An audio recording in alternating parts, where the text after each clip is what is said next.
யார் அந்த சார்? அந்த கேள்வி தான் பெரிய லெவலில் எல்லாராலையும் எழுப்பப்படுது. ஞானசேகரன் வீட்டிலிருந்து ஒரு பட்டாக்கத்தியையும் அந்த சிறப்பு புலனாய்வு கைப்பற்றியிருக்காங்க. நிறைய பெண்களின் படங்கள். ஒரு இடத்துல கேம்ப் நடந்திருக்கு, திருச்சியில் நினைக்கிறேன். அந்த கேம்புக்கு வந்திருக்காங்க. கேம்புக்கு வந்து அங்கே அந்த போட்டியில் கலந்துக்கிட்டு அடுத்த நாள் அங்கேருந்து கிளம்பி திருப்பி கன்னியாகுமரிக்கு வராங்க. அந்தந்த குழந்தைகளை அவங்க அப்பா கூப்பிட்டு போயிடுறாங்க. இந்த குறிப்பிட்ட மாணவியை வந்து அவங்க அப்பா அழைச்சிட்டு போகிறதுக்கு லேட் ஆகிருக்கு. அதனால் அவங்க மட்டும் தனிமையில் நின்றுருக்காங்க. அந்த பக்கம் வந்து ஒருத்தர் வந்து பைசல் கான் அப்படிங்கிற ஒரு பேர், வயசு 37.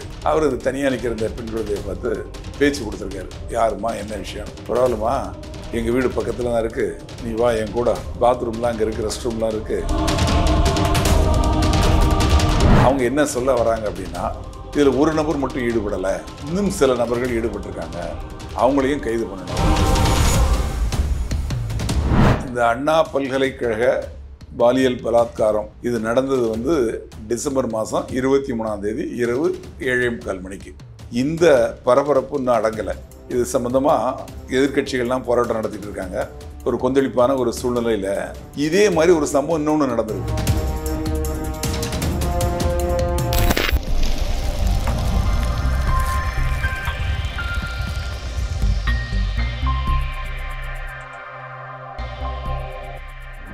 வணக்கம்.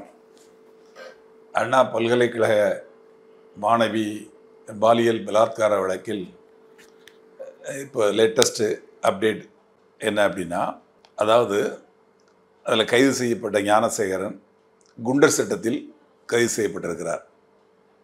அது ஒன்று.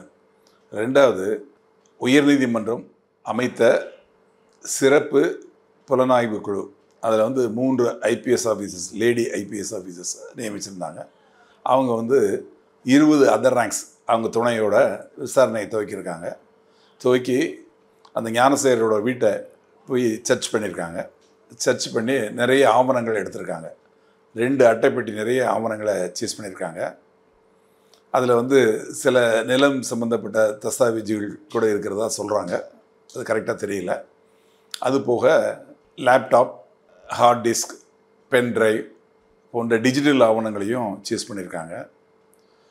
அவர் குடியிருக்கக்கூடிய அந்த வீடு அது வந்து யாருக்கு சொந்தமானது அப்படிங்கிறத, அந்த நிலம் யாருக்கு சொந்தமானது அப்படிங்கிறதையும் விசாரிச்சிருக்காங்க. அதில் வந்து அந்த பகுதியில் உள்ள கிட்டத்தட்ட 2 ஏக்கர் நிலம் பிரசன்ன வெங்கடேச பெருமாள் அப்படிங்கிற அந்த கோயிலுக்கு சொந்தமான இடம். அந்த இடத்துல தான் இவர் வீடு கட்டியிருக்காங்க அப்படிங்கிறதும் தெரிய வருது.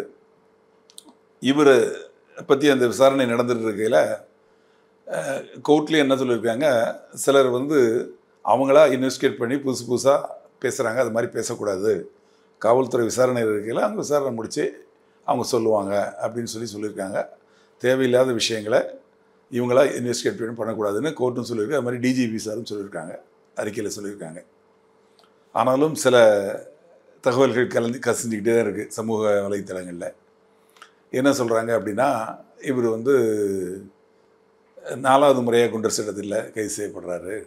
இவர் நிறைய இந்த வழக்கில் 20 வழக்குகளில் சம்மந்தப்பட்டிருக்கார் இல்லையா, அதில் சில திருட்டு வழக்குகள் இருக்குது. அதில் சம்மந்தப்பட்ட அதில் கிடைத்த லாபத்தை வச்சு நிறைய இடங்களில் வீடு, நிலம் இதெல்லாம் வாங்கி போட்டிருக்காரு.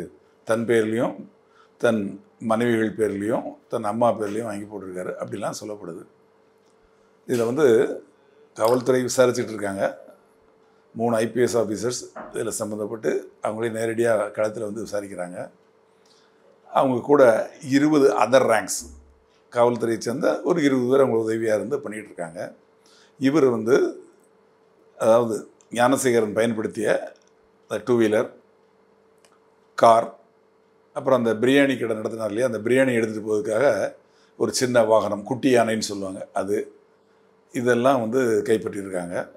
காவல்துறை வந்து இவரோட செல்ஃபோன் 2 செல்ஃபோனையும் வந்து சைஃபர் கிரைமுக்கு கொடுத்து ஒரு 6 மந்த்ஸில் இவரோட கால் டீட்டெயில்ஸ், யார் கூட பேசியிருக்கார், வச்சுருக்கார், அந்த டீட்டெயில்ஸ் எல்லாத்தையும் எடுக்க சொல்லியிருக்காங்க. சிலதை வந்து டெலீட் பண்ணியிருந்தா கூட அதை ரெக்கவரி பண்ணி திரும்பி அதில் வந்து என்னென்னு கண்டுபிடிக்கிறதுக்காக அதை கொடுத்துருக்குறாங்க. அந்த லேப்டாப், இந்த கைப்பற்றப்பட்ட சொன்ன லேப்டாப், பென் டிரைவ், அந்த ஹார்ட் டிஸ்க், அதையும் வந்து ஆய்வுக்கு உட்படுத்துவதற்காக அனுப்பிச்சிருக்காங்க. ஆக இந்த வழக்கு ப்ரொசீட் ஆகிட்டு இருக்கு. ஃபர்தராக காவல்துறை விசாரித்து இதில் யார் அந்த சார், அந்த கேள்வி தான் பெரிய லெவலில் எல்லாராலையும் எழுப்பப்படுது. அதுக்கு வந்து நிச்சயமாக ஒரு முடிவு கிடைக்கும். ஏன்னா யாருக்கிட்டையோ பேசுன மாதிரி இவர் பேசியிருக்காரு. அது உண்மையா இல்லை உண்மையிலேயே அந்த சாருங்கிறது யார், நிச்சயமாக அது கண்டுபிடிக்கப்படும். கண்டுபிடிக்கப்பட்டு உண்மையிலேயே ஒருத்தர் யாரும் சம்மந்தப்பட்டிருந்தாங்கன்னா அவங்க மேலே கடுமையான நடவடிக்கை எடுத்து அவங்கள கைது செய்யப்படுவார்கள். உண்மை என்னங்கிறது விசாரணையில் தெரிய வரும். இது வரைக்கும் நடந்த விஷயங்களில் அப்டேட் இதுதான் இன்றைக்கு வரைக்கும். அண்ணா பல்கலைக்கழக வழக்கில் கைது செய்யப்பட்ட ஞானசேகரன் வீட்டிலிருந்து ஒரு பட்டாக்கத்தியையும் அந்த சிறப்பு புலனாய்வு குழு கைப்பற்றியிருக்காங்க. இந்த பட்டாக்கத்தி எதற்காக அவர் வீட்டில் இருந்தது, இதை அவர் எந்தெந்த இடங்களில் பயன்படுத்தி இருக்கிறார், இது குறித்து அந்த சிறப்பு புலனாய்வு குழு அவரிடம் விசாரித்து வருகிறார்கள். இது தவிரவும் நிறைய பெண்களின் படங்கள் அதெல்லாம் இருந்ததாக சொல்லப்படுகிறது.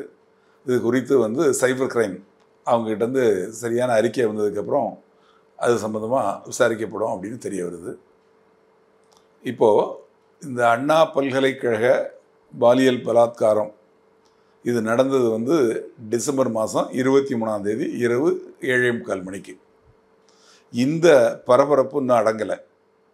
இது சம்மந்தமாக எதிர்க்கட்சிகள்லாம் போராட்டம் நடத்திட்டு இருக்காங்க. ஒரு கொந்தளிப்பான ஒரு சூழ்நிலையில் இதே மாதிரி ஒரு சம்பவம் இன்னொன்று நடந்திருக்கு. டிசம்பர் மாதம் 25 கன்னியாகுமரி மாவட்டத்தில் தக்கலை அப்படின்னு ஒரு இடம் இருக்குது.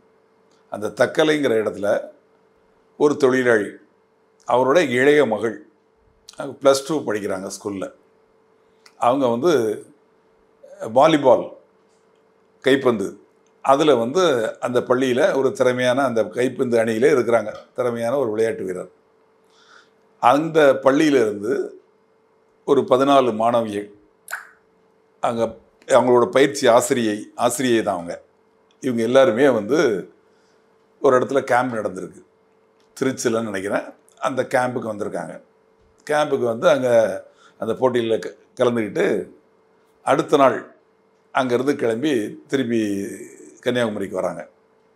ஸ்கூலில் வந்ததுக்கப்புறம் அந்தந்த குழந்தைகளை அவங்க அப்பா கூப்பிட்டு போயிடுறாங்க. இந்த குறிப்பிட்ட மாணவியை வந்து அவங்க அப்பா அழைச்சிட்டு போகிறதுக்கு லேட்டாக இருக்குது. அதனால் அவங்க மட்டும் தனிமையில் நின்றுருக்காங்க. அப்போ ஸ்கூலுக்கு வெளியே வாசலில் நின்றுருக்காங்க. அந்த பக்கம் வந்து ஒருத்தர் வந்து பைசல் கான் அப்படிங்கிறது ஒரு பேர், வயசு 37. அவர் தனியாக நிற்கிற இந்த பெண் குழந்தையை பார்த்து பேச்சு கொடுத்துருக்காரு. யாருமா, என்ன விஷயம்? அப்போ அந்த குழந்தை சொல்லியிருக்கு, அப்பா வராங்க, அதுக்காக காத்திருக்கிறேன், வீட்டுக்கு போகிறதுக்கு, இது மாதிரி அப்படின்னு சொல்லியிருக்கு. பரவாயில்லம்மா, எங்கள் வீடு பக்கத்தில் தான் இருக்குது, நீ வா என் கூட, பாத்ரூம்லாம் அங்கே இருக்குது, ரெஸ்ட் ரூம்லாம் இருக்குது, பாத்ரூம் போய்ட்டு அங்கே எங்கள் வீட்டில் பெண்கள் நிறைய பேர் இருக்காங்க, அக்கா தங்கச்சி என் குழந்தைங்களாம் இருக்காங்க, அவங்கள்ட்ட பேசிட்டு உங்கள் அப்பாவுக்கு ஃபோன் பண்ணி வர வச்சு அவங்கள கூப்பிட்டு போகலாம் அப்படின்னு சொல்கிறார். இந்த பெண்ணும் நம்பிடுது. இந்த குழந்தை நம்பி அவர் கூட போகுது. அவங்க வீட்டுக்குள்ளே போனதுக்கப்புறம் வீட்டில் அடைச்சி வச்சு மிரட்டி அந்த பெண் குழந்தைய பாலியல் பலாத்காரம் செய்திருக்காரு. அந்த பாலியல் பலாத்காரம் செய்ததுக்கப்புறம் அந்த குழந்தை எப்படியோ தப்பி அங்கேருந்து வெளியே வந்துச்சு. வெளியே வந்து அவங்க வீட்டுக்கு போயிடுச்சு. வீட்டுக்கு போய் எங்கள் அப்பா அம்மாட்ட தகவல் சொல்லி அவங்க வந்து காவல் நிலையத்தில் புகார் கொடுத்து அவங்க வந்து போக்சோ சட்டத்தில் வழக்கு பதிவு செஞ்சு இந்த பைசலுக்கான அரெஸ்ட் பண்ணி ரிமாண்ட் பண்ணியிருக்காங்க. அந்த பாதிக்கப்பட்ட பெண்ணை ஆசாரிப்பள்ளம் அரசு மருத்துவமனையில் சிகிச்சைக்காக அனுமதிச்சிருக்காங்க. இந்த விஷயம் அந்த பகுதியில் ஒரு பெரிய அளவு ஒரு கொந்தளிப்பு ஏற்படுத்துது. அந்த மகளிர் அமைப்புகள் அவங்க வந்து லீமா ரோஸ்னு எக்ஸ்-எம்எல்ஏ இருக்காங்க, அவங்க தலைமையில் போராட்டங்களை நடத்தி அவங்க என்ன சொல்ல வராங்க அப்படின்னா, இதில் ஒரு நபர் மட்டும் ஈடுபடலை, இன்னும் சில நபர்கள் ஈடுபட்டிருக்காங்க, அவங்களையும் கைது பண்ணணும், காவல்துறை இந்த ஒருத்தரை மட்டும் கைது பண்ணி கணக்கு காட்டிட்டாங்க அப்படின்னு சொல்லிட்டு அவங்க போராட்டம் நடத்துகிறாங்க. ஆனால் காவல்துறையை பொறுத்தவரை பாதிக்கப்பட்ட பெண் அவங்க புகார் கொடுத்துருக்காங்க.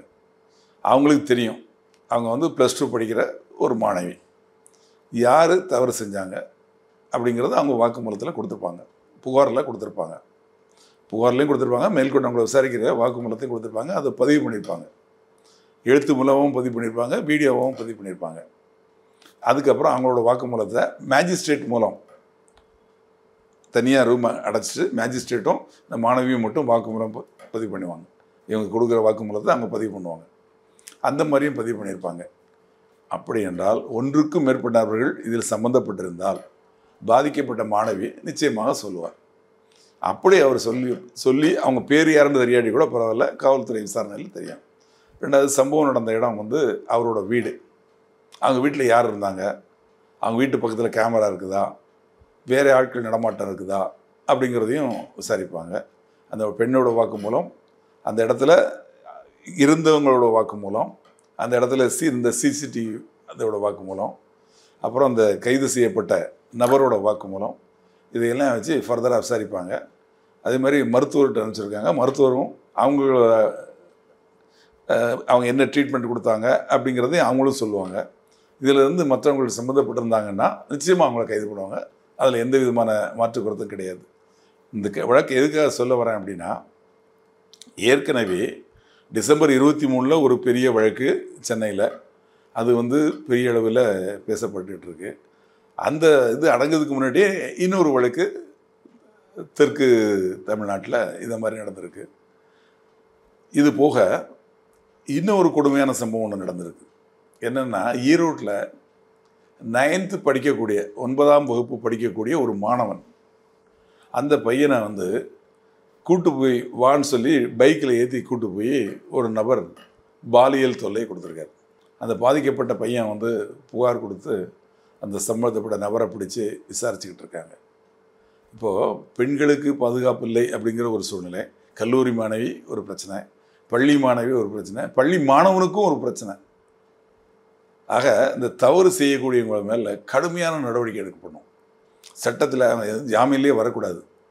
அவங்களுக்கு வந்து தண்டனை அப்படிங்கிறது வந்து கூடிய விரைவில் கொடுக்கப்படணும். அவங்க பேரில் கூடிய விரைவில் சார்ஜ் ஷீட் ஃபைல் பண்ணி அவங்களுக்கு வந்து கடுமையான தண்டனை விரைவில் வழங்கப்படணும். இந்த வழங்கப்படக்கூடிய தண்டனையை எல்லா மீடியாக்கள்லையும் சொல்லணும், பத்திரிகைகள்லையும் தெரியப்படுத்தணும். அப்படின்னா தான் தவறு செய்கிறவங்களுக்கு ஒரு பயம் ஏற்படும். இதில் காவல்துறை வந்து விரைந்து செயல்படணும். நீதிமன்றங்கள் நிச்சயமாக சாட்சியங்கள் முன்னாடி வந்து இந்த டிஜிட்டல் எவிடன்ஸ் எல்லாம் வந்து செல்லுபடியாகாதா அப்படிங்கிற மாதிரி ஒரு எண்ணம் இருந்தது. இப்போ புதுசாக சட்டங்கள் மாற்றப்பட்டதில் டிஜிட்டல் எவிடன்ஸ்லாம் எடுத்துக்கொள்ளப்படலாம். இந்த பாலியல் பலாத்கார வழக்கில் 45 நாட்குள்ளே சார்ஜ் ஷீட் போடணும். இவங்களோட வாக்குமூலத்தை மேஜிஸ்ட்ரேட் முன்னிலையிலே பதிவு பண்ணணும். இந்த டிஜிட்டல் வாக்குமூலம் நிச்சயமாக நீதிமன்றத்தில் ஏற்றுக்கொள்ளப்படும் அப்படிங்கிற மாதிரி சூழ்நிலைகள் வந்ததுனால இந்த வழக்குகளில் சீக்கிரமாக சார்ஜ் ஷீட் போட்டு சீக்கிரமாக வழக்கை நடத்தி சீக்கிரமாக அவங்களுக்கு தண்டனை வாங்கி கொடுக்கணும். இந்த கொடூர குற்றவாளிகளை நிச்சயமாக இந்த சமுதாயத்தில் நடமாடக்கூடாது. அவங்களுக்கு கடும் தண்டனை கொடுக்கப்பட்டு, நீதிமன்றம் மூலம் கடும் தண்டனை கொடுக்கப்பட்டு அவங்க வந்து ஜெயிலில் தான் இருக்கணும். அவங்களுக்கு ஆயுள் தண்டனை வரைக்கும் கொடுக்கப்படணும். சட்டத்தில் வழி இருக்குது. நிச்சயமாக அதை செய்வாங்க அப்படின்னு நம்புகிறேன். காவல்துறையும் நீதிமன்றமும் இதில் வந்து இது இருக்கணும். அதே மாதிரி குழந்தைகளை பெற்ற பெற்றோர்கள், உங்களுக்கு ஒரு வேண்டுகோள், குழந்தைகள் மேலே உங்களுக்கு அவங்க குழந்தைகள் தான், உங்கள் பார்வையில் அவங்க குழந்தைகள் தான். ஆனால் சமுதாயத்தின் பார்வையில் அவங்க பெரியவங்களாக வளர்ந்துருக்காங்க. ஒரு கல்லூரியில் படிக்கிறாங்க, பள்ளியில் படிக்கிறாங்க, +2 படிக்கிறாங்க. அப்போது அவங்களோட பார்வை வேறு மாதிரி இருக்கும். உங்களுக்கு அவங்க குழந்தைகள் தான். அதனால் அந்த குழந்தைகள் என்ன பண்ணுறாங்க, ஏது பண்ணுறாங்க, அவங்களோட ஒவ்வொரு விஷயங்களும் உங்களுக்கு தெரியணும். அவங்க உங்கள்கிட்ட சொல்லணும். அந்த மாதிரி ஒரு சூழ்நிலையை அவங்க கூட ஒரு இணக்கமான ஒரு சூழ்நிலையை வச்சுங்க. அவங்களுக்கு ஏதாவது ஒரு கஷ்டங்கள் வந்து அவங்ககிட்ட சொல்லணும். உடனே உங்களுக்கு தான் சொல்லணும் அப்படிங்கிற மாதிரி ஒரு சூழ்நிலை ஏற்படுத்துங்க. ரெண்டாவது, இதை பார்க்கக்கூடிய நேயர்களே, நிச்சயமாக எல்லோரும் செல்ஃபோன் வச்சுருக்கீங்க. உங்கள் செல்ஃபோனில் காவல் அப்படின்னு சொல்லிட்டு காவல் உதவி ஆப், அந்த ஆப்பை டவுன்லோட் பண்ணிங்க. டவுன்லோட் பண்ணி நீங்கள் வச்சிட்டிங்கன்னா உங்களுக்கு இந்த மாதிரி ஒரு சந்தர்ப்பம் வரையில் அதை டச் பண்ணால் போதும், 2 நிமிஷத்துக்குள்ளே காவல்துறை அங்கே வந்துடுவாங்க. நீங்கள் எந்த லொக்கேஷனில் இருக்கீங்க அப்படிங்கிறது தெரிஞ்சு கண்ட்ரோல் ரூமுக்கு தெரியப்படுத்தி கண்ட்ரோல் ரூமில் இருந்து அவங்க வந்து உடனடியாக அந்த இடத்துல இருக்கக்கூடிய அந்த பெட்ரோல் வெஹிக்கிள் இல்லைனா அந்த பக்கம் பெட்ரோலிங்கில் இருக்கக்கூடிய காவலர்களுக்கு தகவல் சொல்லி அவங்க 2 நிமிஷம் அந்த ஸ்பாட்டுக்கு வந்துடுவாங்க. இந்த மாதிரி ஒரு வசதி இருக்குது. இதை வந்து நீங்கள் எல்லோரும் தெரிஞ்சுங்க. இது வந்து ஒன்லி கல்லூரி பள்ளியில் படிக்க மாணவிகள் மட்டும் இல்லை, எல்லா பெண்களுக்குமே இது பயன்படும். ஏன், இப்போ ஒரு பையன் அவங்களுக்கு கூட பயன்படும். காவல்துறையோட உதவி யாருக்கு எப்போ தேவைப்படும்னு தெரியாது. அந்த உதவி தேவைப்படும்னா நிச்சயமாக இதை டவுன்லோட் பண்ணி வச்சுங்க. உங்களை இதை வந்து வேண்டி விரும்பி கேட்டுக்கிறேன். இது உங்களுக்கு யூஸ்ஃபுல்லாக இருக்கும். நன்றி, வணக்கம்.